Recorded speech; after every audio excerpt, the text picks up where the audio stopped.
Okay, welcome to the battleground. It's Friday, 8 April, year of our Lord 2022.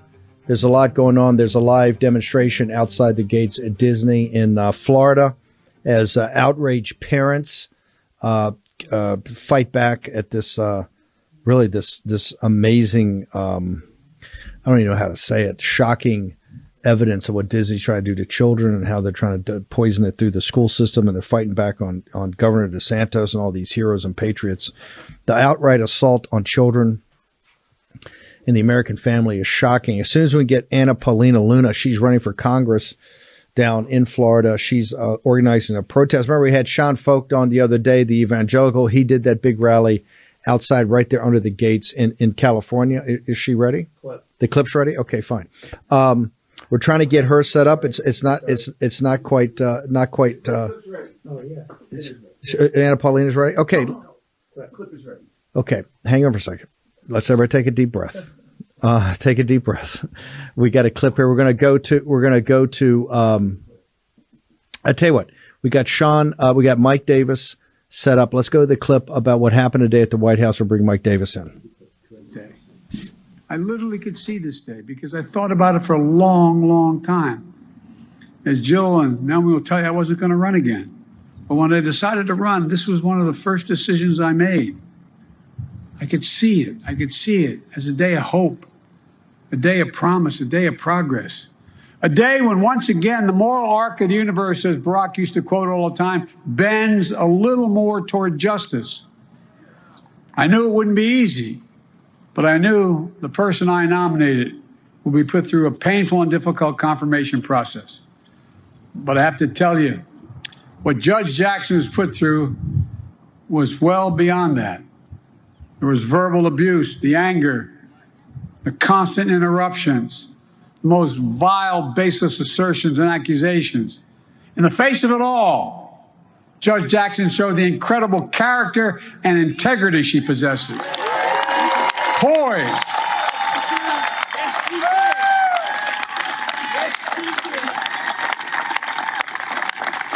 Poise and composure, patience and restraint, and yes, perseverance and even joy, even joy.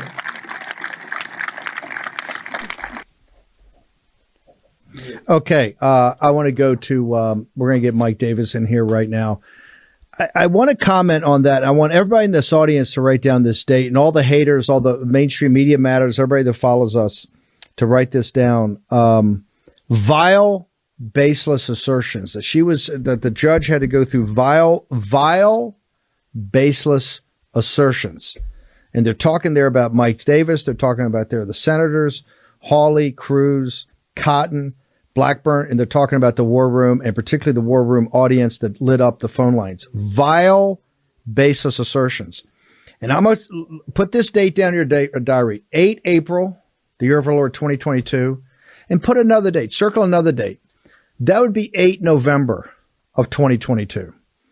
Because this crew, all they do is harp on and say, you're anti-democratic and democracy, democracy, democracy. Well, we're going to give you a democracy suppository on November 8th.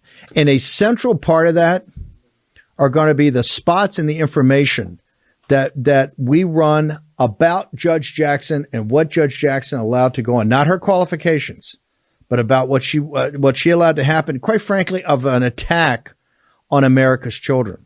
I want to bring in Mike Davis now. Mike, Biden had to go out of his speechwriters specifically went out of their way to insert that. Vile, baseless assertions. Mike Davis from Article 3, were there any, some of them were vile because of what Judge Jackson did. Were they baseless assertions, Mike Davis?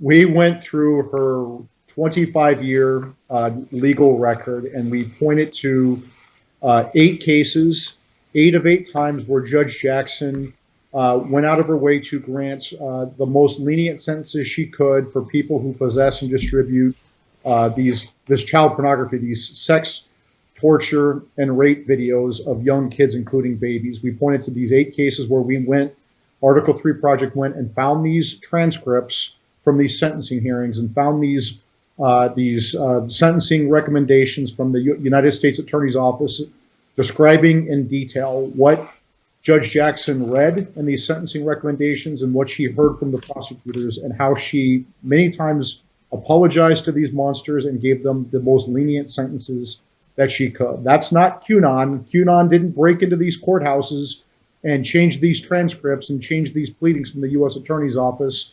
It's not racist. It's her record. It's not sexist. We're not biologists. These are words on paper from the U.S. Attorney's Office. These are words on transcripts from what she heard and what she said in these 8 cases. So it is actually quite vile that the President of the United States is smearing people for pointing out her record. So either he's that incompetent that he doesn't know her record, or he's that vile that he doesn't care that she has this 25-year record of extreme leniency for these sex predators of kids.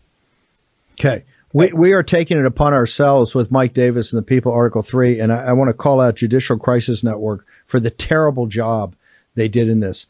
There was no reason to have this confirmation. And this is not about being a African-American woman on the bench. You had, I think, Judge Mills, I believe, in South Carolina. You have the Chief Justice, I think, of the California Supreme Court, Huger. These are far from MAGA judges who are incredibly well qualified, as qualified as Judge Jackson. And Judge Jackson's qualifications are very high. I don't make any qualms about that, but do not have this aspect that's so disturbing. And so if these are baseless assertions, then the American people are going to have a chance to weigh and measure this, because we're not finished yet. This is going to be a major campaign issue. And I'm telling you right now, it's going to be a major campaign issue in Arizona and Nevada about the trafficking of Hispanic babies, Hispanic infants, Hispanic children that are used in this entire process. And we're going to have people make a decision in November about their support of Democratic senators that voted to confirm it. Hey, that's what democracy is about. We're just going to go. If they're baseless assertions, if they're vile baseless assertions, people be a way to measure that and say, I don't support these guys. Mike Davis. Yeah, if we're QAnon for pointing out her 25-year record, then they must be groomers for defending it. Well, definitely the groomer situation's out of control, and I know they hate that term being used. Mike, can you hang on for a second? I want to make sure that we get the protest in Disney. Is Anna Paulina Luna up, producers? Do we have her up?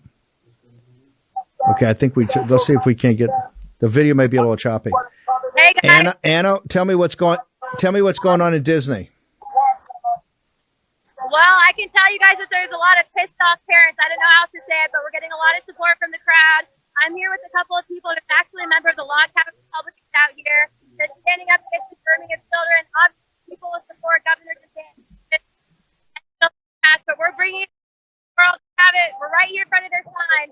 So we'll see what they have to say tomorrow when the entire nation knows what they're up to.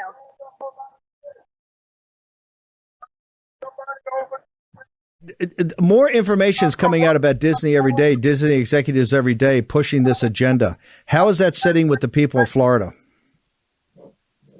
I don't think that they support it. I actually just heard from someone that said Disney employees wanted to come to this event, but they were told not to. So I think a lot of people in general agree with this, but they don't want to be attacked. They don't want to be hit by cancel culture. So it's important for all conservatives to stand together on this issue. We have a lot of people that are actually coming out of Disney World, and they don't agree with it. I think that if you're not taking a stand against this, you should seriously ask yourself why, because we're talking about the grooming of kids. Now they're saying that it's not grooming. It's wrong. If you want to talk to kids about sex, there's something wrong with you. Anna, how can people find out about your campaign? How can they find out how to support you? You guys can head over to voteapl.com. And I'm sorry, Steve, you're breaking up a little bit, but head over to voteapl.com if you want more information. Running in an open congressional house seat, I'd appreciate the support. Okay, thank you very much. A bad connection there outside of Disney. We had Sloan Rackmuth up a minute ago in the previous hour about what's happening in North Carolina, and then and she says what they're doing in North Carolina is going after groomer schools. Hey, I hate to say what it is, but when you're attacking kids this strongly, let's go back to Mike Davis. Mike, a lot of the conservative movement backed away from this too, and of course 3 Republican senators. I think Mitch McConnell, and I know that you're very close to a lot of guys, so you can't talk about it. But I think they did a horrible job of managing this process. So it's left upon us to go forward and make sure that we make it a major campaign issue, particularly in states that have a large Hispanic population, because I know it's at the top of the agenda with the Hispanics, because they're so socially conservative. And quite frankly, so much of this is happening in Latin America and Central America, particularly the sex trafficking. And that's the point people have to make. This is just child porn's too light a term for what this is. This is the torture and rape of infants, children, babies, and they're trafficked. There's all kinds of statistics. How many of them don't even survive it? All of them will tell you, all these victims will tell you their life is forever changed because of the most horrific thing in the world. And this is people who watch this for pleasure and to help distribute it for money. Mike Davis. Yeah, people need to remember, this isn't like going on the internet and finding videos of a 19-year-old with his 15-year-old girlfriend. You have to hunt down these videos on the dark web, and they traffic and trade these most horrific videos on the planet. I read the transcripts from these 8 cases, and I read the pleadings, the prosecutor's sentencing recommendations from from 7 of these 8 cases. One of them was under seal. I couldn't sleep for 2 nights, and that's just what the words on paper. I can't imagine if you had to watch these videos or listen to these videos, the kids screaming, the blood. These are awful, awful, awful cases. And it's just horrific that you have President Biden coming out there and smearing people for pointing out Judge Jackson's 25-year history. 8 of 8 times she read and heard about these cases, and she granted rock bottom leniency every single time. And it says, it goes to the heart of who she is. It goes to her judgment. It goes to her morals. It goes to her character. Like you said, she's qualified on paper. Harvard Law School, federal judge. There were 3 finalists for this spot. You talked about them. Judge Michelle Childs from South Carolina, Justice Leonda Kruger from California. Either one of them would have been a perfectly acceptable pick, but they picked this left-wing radical judge with this agenda, this hidden agenda. That she's now that she's been elevated to the Supreme Court of the United States, the highest court in the land, for the rest of her life. And let's talk about this women and minority stuff that Biden's talking about. Remember, Joe Biden, as a senator, filibustered Judge Janice Rogers Brown for 2 years, along with Dick Durbin, Chuck Schumer, Hillary Clinton, Barack Obama. They filibustered Janice Rogers Brown to the D.C. Circuit, the second highest court in the land, from George W. Bush. And President Biden, then Senator Biden, gave a speech saying that he would filibuster her nomination to the Supreme Court of the United States if George W. Bush nominated her. They don't care about women and minorities. They care about power. And in Article 3 Project, we documented this. We documented every single time that Republican presidents nominated a woman or a minority, Democrats opposed them in near lockstep. Biden just said they're vile, baseless assertions. The information we're talking about is vile. We'll see if they're baseless assertions this November, because we're going to work right now. And these sentencing memos, which people didn't really get to see. First off, the White House went out of their way to hide this information. The White House went out of their way, and she was not prepared. They went out of their way to hide this. And we're going to make sure this process has not stopped. So everybody thinks it's stopped. It has not stopped.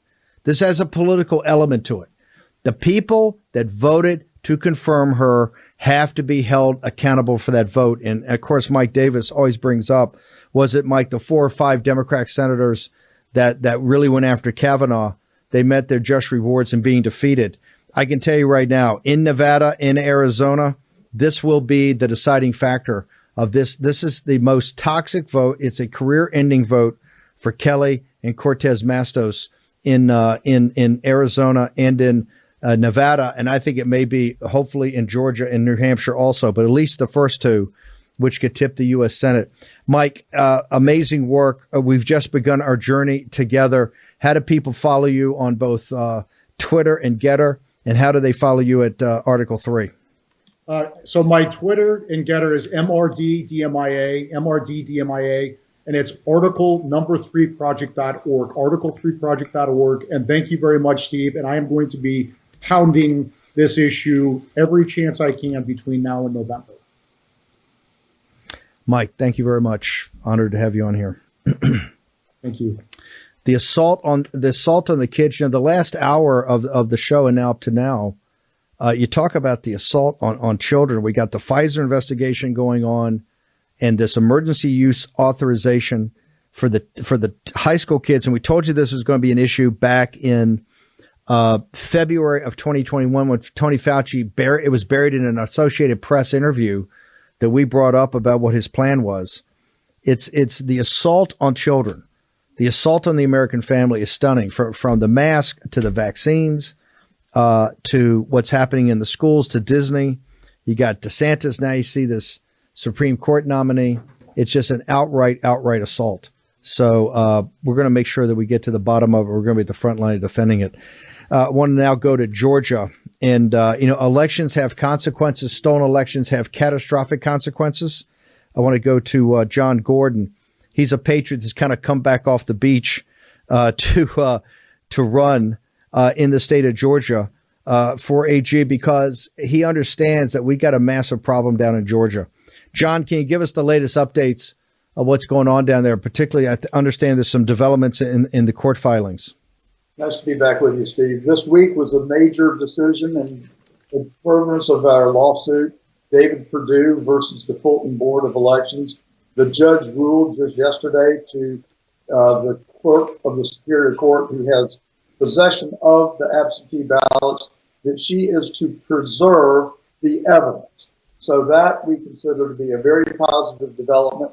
And now this case can begin in earnest. We can start taking depositions. We can put people under oath and find out what happened in 2020. Can you tell people that are not lawyers, because I got contacted by some pretty smart people, said, hey, you got to get Gordon on again because this is a big development. For those of us that are not lawyers and for the audience or not, why was this such a big deal? Because I know a lot of very sophisticated people said, hey, you got to have Gordon on. And quite frankly, I missed it. I read it, but it didn't strike me as that important. Why is this important for those in the legal profession about the whole direction of this case? Well, Bob Shealy and Charles Bundren are our lead lawyers on this lawsuit. They are two of the unquestionably best lawyers in America today. And I've spent the better part of today with Bob Shealy, and we talked about this case at length. And so you look for what the judge, how he tips his hand.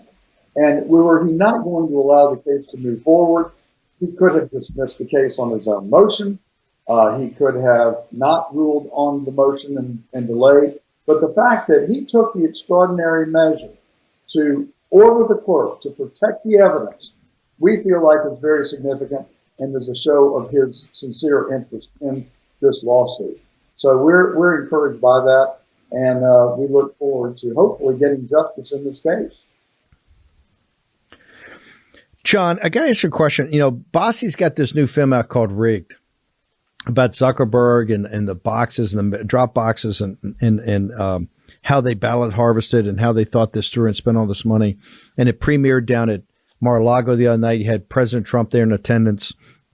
And really, if you look at the film, it highlighted Wisconsin, I think Wisconsin, Arizona, and Georgia as about.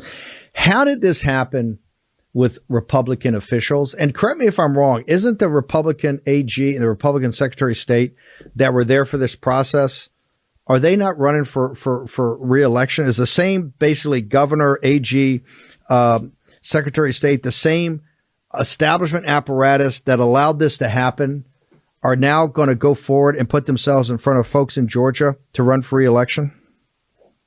They are seeking re-election. I refer to our Secretary of State as one-term Brad and our Attorney General as Chris Do-Nothing Carr.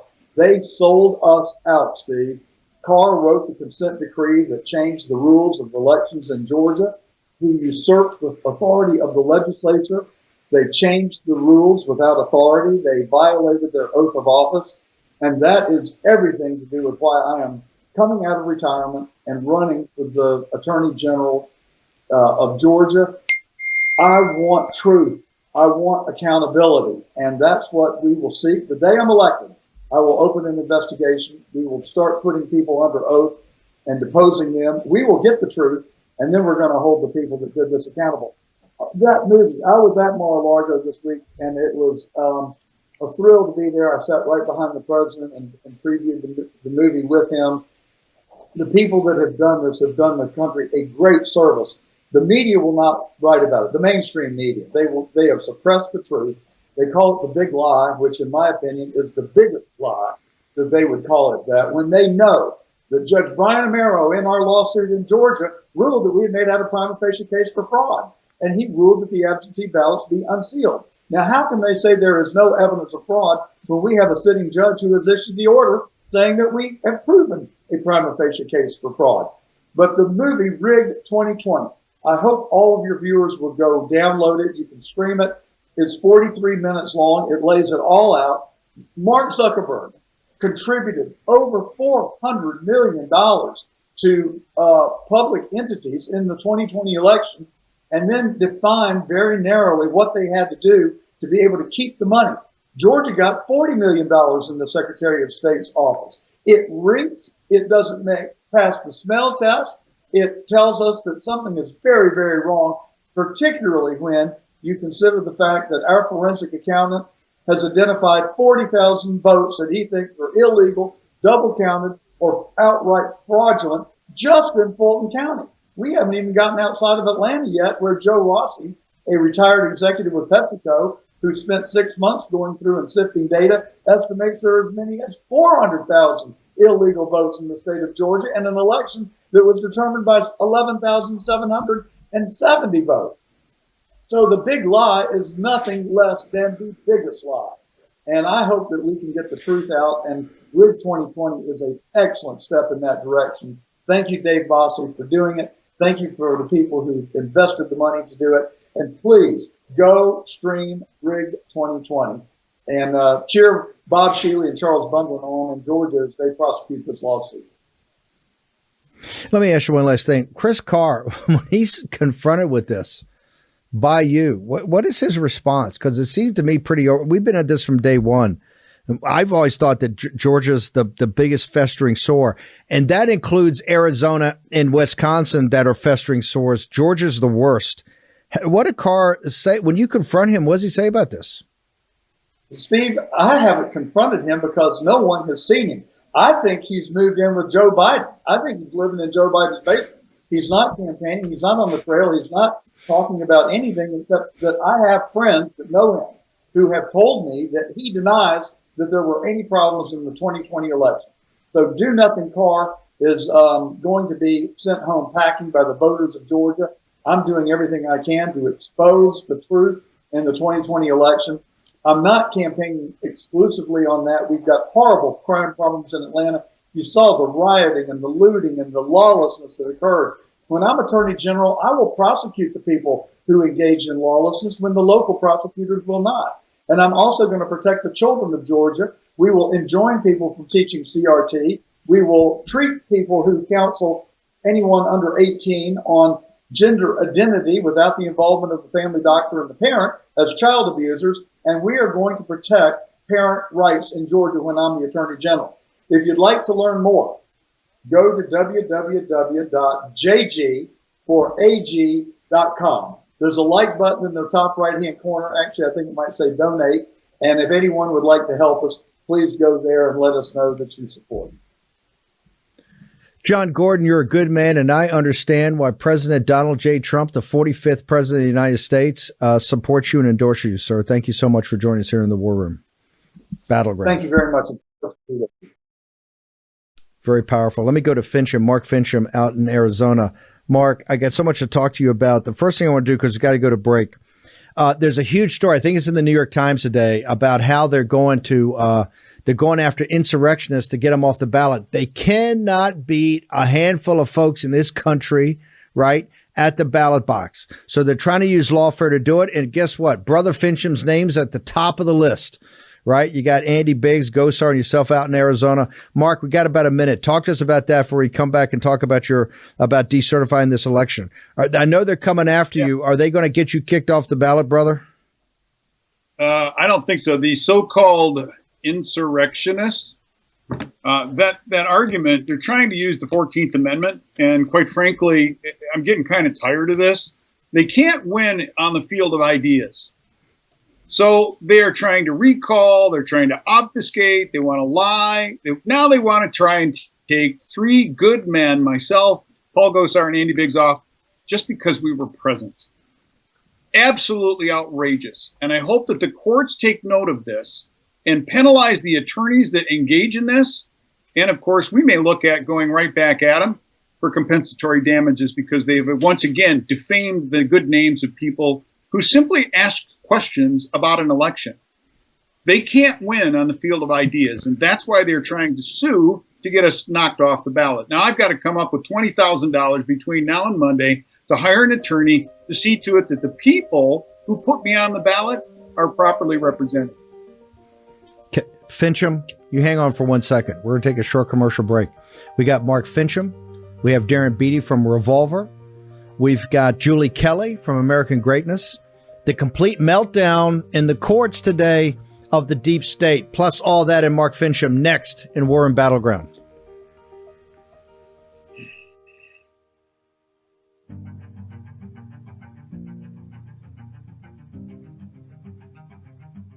War Room Battleground with Stephen K. Bannon.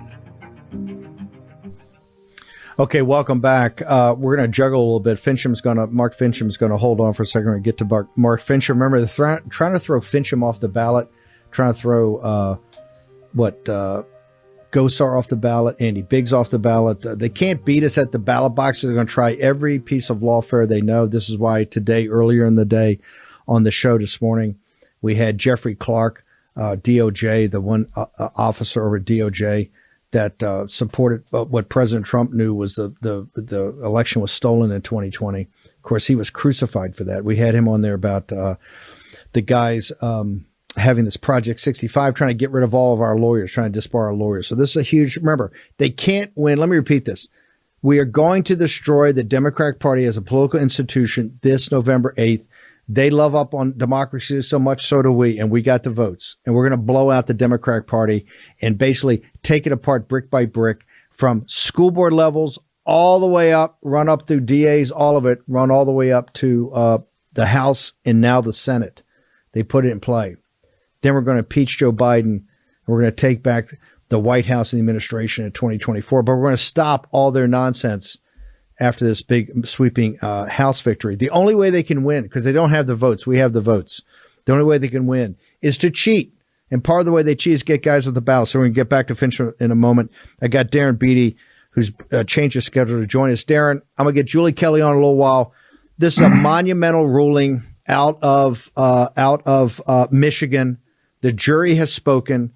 This is a total FBI operation, and they went back in the grill of Merrick Garland. They went back in the grill of Chris Wray. What's the implications for this about the January 6th, this phony committee and this what you call the Fedsurrection of January 6th, sir?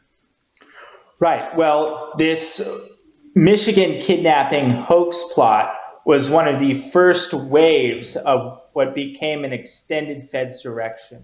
It needs to be considered as part of the same operation, as part of the same narrative, as part of the same agenda, because ultimately what this is about is casting Trump supporters, casting those on the right, really casting anyone who's critical towards this regime as a domestic terrorist and someone who the entire weight and force of the American security state should be actuated to destroy. And I think what we need to take home with this legal victory, and it is a victory, it's a great thing that these people weren't successfully entrapped by the FBI. But ultimately, it's a defeat for the American people if we don't get accountability, if we don't clean house, if we don't clean the hornet's nest that is the national security bureaucracies that control the politics in this country. Remember, on October 2020, you had 42 members of the national intelligence community send a letter to Trump that the New York Times played up, took a big ad out saying that the hard drive from hell, the laptop from hell was a Russian disinformation. At the Exactly. same time that they put this hoax up. Julie, killing yourself, the first people to say, hey, 12 of the 18 people are government assets, government agents, government informants, FBI. Real quickly before you go, I got to talk about the promotion. The guy that was in charge of this, where did he go, Darren Beattie?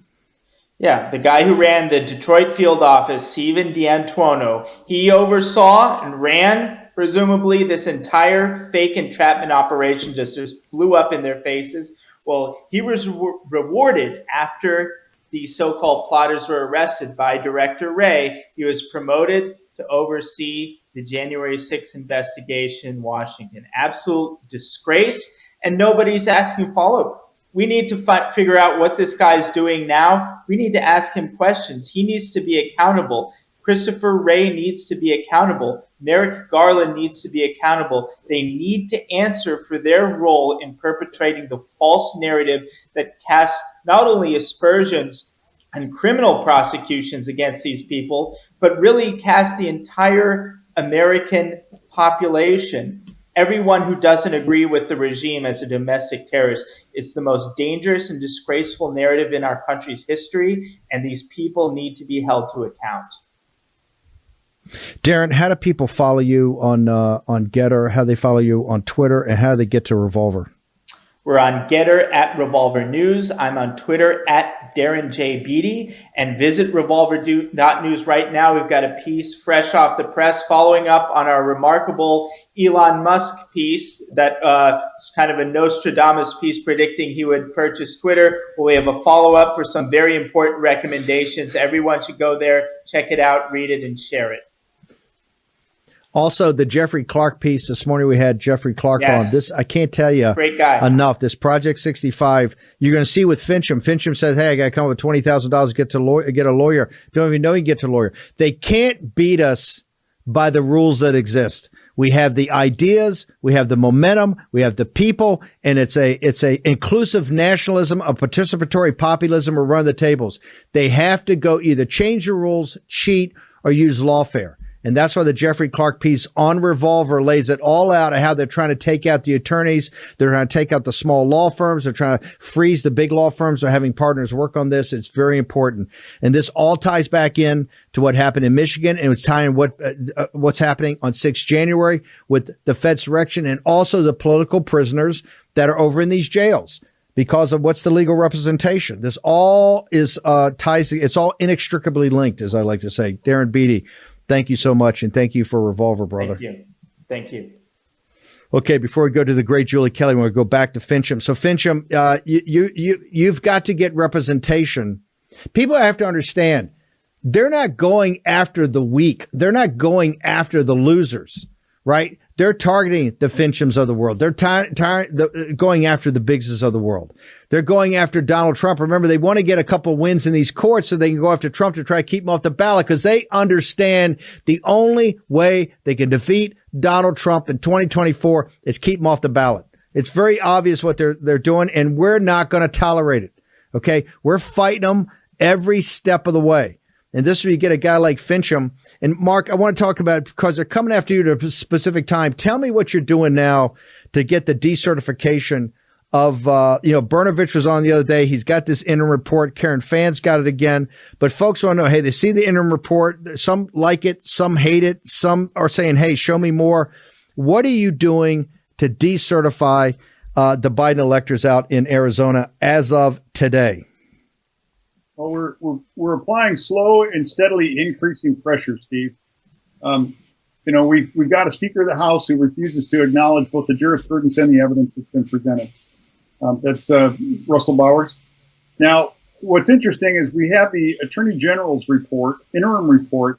Frankly, I'm rather encouraged by it. In fact, we can report that there are problematic system-wide issues that relate to early ballot handling and verification. Early ballot signature verification systems in Maricopa County is insufficient to guard against abuse. He goes on to say that they are still reviewing more evidence that's coming in. This is not over. In fact, I've said that so many times since November 30th last year. This ain't over, and it's going to go on until we get to the bottom of what's happening. Now, the House Concurrent Resolution 2033 is a resolution that I introduced that frankly details a lot of what's in this report. We've been vindicated, for crying out loud. So now we've got a resolution, because this is not a court thing. This is not an executive thing. This is a legislative matter. Article 1, Section 2, Clause 1 of the Constitution. It is the legislature that chooses the time, place, and manner to elect electors. And under the Supreme Court jurisprudence, we do have the authority to pull those back. In spite of what some of my colleagues who are either willfully ignorant or just lack political courage, they refuse to acknowledge that this can and should be done. And if we don't do it, it is a dereliction of our duty. In the House concurrent resolution itself is detailed all of the evidence that we are basing that upon. This is a case of we simply set the election aside because it's irredeemably compromised. And if it can't come to the floor, we have to take action to bring it to the floor. Now, there's a couple of parliamentary procedures that we might be able to employ, but you take into account this report, the rigged movie, 2,000 Mules is about to come out, the attention that you're bringing on this, all of this combined is a steadily increasing amount of pressure that we've got to have in order to have this resolution heard. It's got to start in the House, then we have to pass it over to the Senate. So my recommendation to your listeners, we need to let leadership in the Arizona House know they expect us to do our duty and to hear this resolution. Don't give me this crap about it's unconstitutional. Something has to actually be listed in the Constitution, and someone has to act against it for it to be unconstitutional.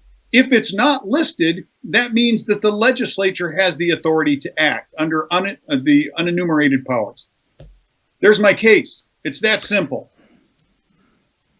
Pretty powerful. How do people get to, do you have Rusty Bauer's number? Or if not, we'll pull it and put it up on the Chiron. Yeah, I take it you want people to call Speaker of the House Rusty Bowers? Yeah, if you go to azleg. Arizona Legislature, azleg.gov,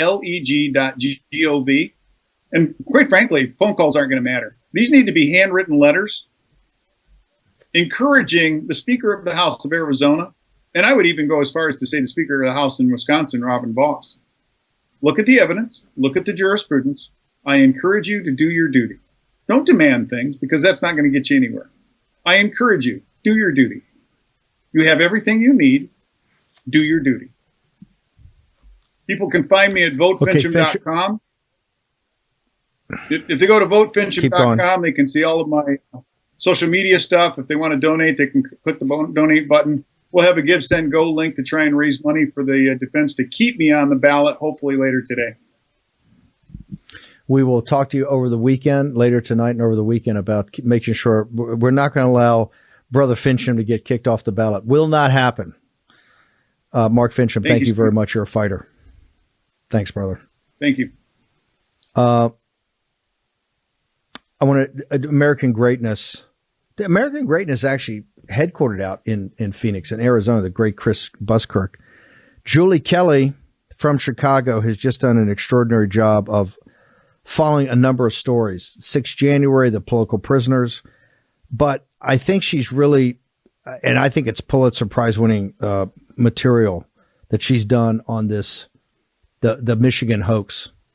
Julie, thank you for joining us and changing your schedule to join us. It's such a big day, and really for you who's covered it so closely. And people just got to go back in time. In October of 2020, in the run up to this election, the run up to the 2020 election, the historic that we'll be talking about 100 years from now, this was such a huge, this galvanized the left, the mainstream media. MSNBC was nonstop on this story for 72 hours, 3 days, with a presidential election just a couple of weeks away, to basically say, these are Trump's white nationalists. These are Trump's militias. These are all Trump people from America First. These are all MAGA. They're dangerous. They're trying to not just kidnap a sitting governor who's going to run for president one day and who's led us through the COVID virus. They're trying to assassinate her, right? And they're also trying to storm the state capitol. Julie Kelly, tell us in detail what happened today, ma'am.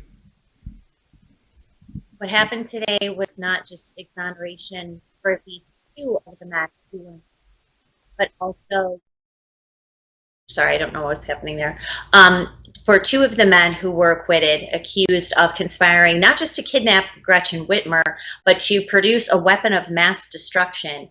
Two men were fully acquitted. The other two was a hung jury, absolutely zero convictions, numerous charges related to this FBI concocted plot that, as you say, was politically timed to coincide as millions of Americans were voting in the 2020 election, produced all sorts of negative headlines for Donald Trump.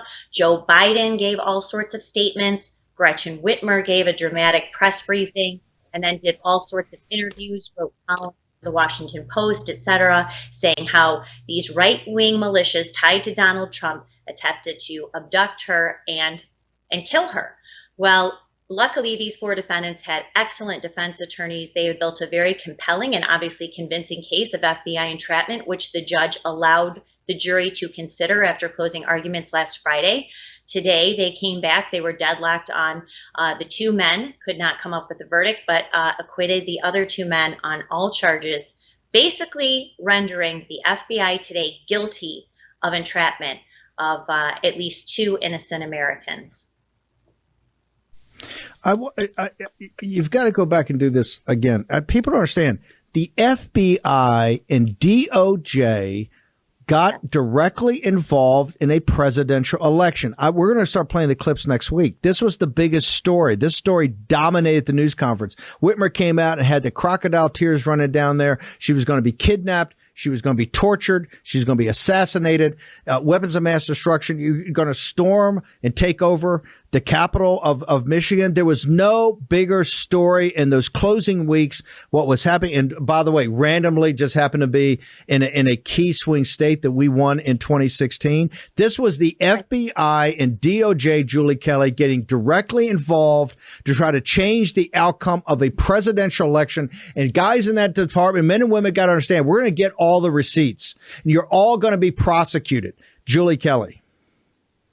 I hope that they are, because this is 10 times worse than Russiagate. This directly impacted when people were voting, early voting in October of 2020. Steve, there was no reason for these men to be arrested on October 7th and 8th. They posed no threat. They were driven to the site, the location, the setup, the sting operation of their arrest by undercover agents and FBI informants. Gretchen Whitmer's cottage, the FBI testified in the trial, was already under surveillance by FBI poll cameras and other laser devices that were capturing everything that was happening. We need to ask, I'm going to follow up on what my friend Darren Beattie said, not just ask, Merrick Garland and others. What did Gretchen Whitmer know? Of course, she was one of Trump's most outspoken political foes through 2020. More importantly, Steve, what did Attorney General William Barr know? This was not just run out of the Detroit FBI office. This involved multiple FBI field offices in numerous states. One FBI agent testified that he needed authority from the higher ups in DOJ to authorize the use of drones and airplanes to surveil these setup defendants so they could collect all of this evidence. We need to know what William Barr knew about this, because this was a massive investigation, not just a domestic terror investigation, a terror enterprise investigation. This could not have gone under the radar from Bill Barr. We need to find out what he knew as well. And yes, we need to hold these FBI agents, including Stephen D'Antuono, the agent in charge of the Detroit FBI field office, now working out of D.C. We need accountability, culpability, criminal culpability for what they did. These men have been in prison since October of 2020, and now we know at least two of them have been incarcerated for more than 18 months as innocent men, as political props used by this Justice Department, and more particularly this FBI. Political prisoners. They were political prisoners. These individuals were political prisoners, and this was all to smear MAGA, America First. They're a bunch of white nationalist militias. This was so well thought through. Now, they did a face plant, but this is not something that just happened. She talked about multiple offices, multiple technologies. And this also gets to the core of 6 January. This is why we kept saying, Darren Beattie and Steve Bannon, Revolver and War Room, kept saying, we need to have a January 6th commission and we need Republicans on it, because we got to get to the bottom of what federal involvement in this is. This is going to be a whole new aspect. And Bill Barr, this is just not left-wing Democrats. This is what's happened in this apparatus. The apparatus is a uniparty apparatus. Bill Barr and Chris Wray are Republicans. That's right. They have to be held accountable. Merrick Garland, everybody associated. There are crimes committed against the American people in this. And the jury spoke today. Julie, real quick, you got 2 minutes. Was it 12 or 13 days that the prosecution didn't jam this in? They took 12 or 13 days to make their case. Did they not, ma'am? Well, the total amount of testimony from both sides was 13 days. I thought the prosecution was very lackluster. The two defendants that they forced plea deals into, I think that their testimony backfired. Their chief FBI informant, Dan Chappell, who was paid at least compensated $60,000 from the FBI for 6 months' work to pull all of these people together and convince them to participate in this alleged plot that really didn't exist. He testified too. I think he came across not well representing himself. He actually lied on the stand and said he worked for the Postal Service when he doesn't. And so none of the witnesses were really compelling. All the government really had was a lot of these encrypted chats that, by the way, chat groups that were formed by Dan Chappell, the FBI informant, and all of these videos of people using guns and really LARPing is what they were doing. But every single excursion, every trip, every event was planned, plotted, and paid for by the FBI. This jury was smart enough. Thank God they weren't in Washington, D.C. They were in Western Michigan, smart Americans who today found that their government entrapped innocent men to produce these political headlines during the 2020 election. Julie, you've got 30 seconds. How do people get to you to get your writing for tonight on social media? So a lot of my work is at American Greatness, amgreatness.com. I'm at Getter at Julie_Kelly and Julie_Kelly2 on Twitter. And I will be following up all weekend on what the ramifications are for this verdict today. We're going to try to get you back on. Tomorrow morning at 10 o'clock, we're going to just do it again. Get ready to hit the war room because we're going to be on fire tomorrow. So much going on. The rally in North Carolina, this monumental decision by the jury in Michigan. Julie Kelly. Write this down. Julie Kelly deserves a Pulitzer Prize. Chris Buskirk, get hot on there and let's start pushing this forward. Tomorrow morning at 10 o'clock, come back and get ready to strap in to the war room.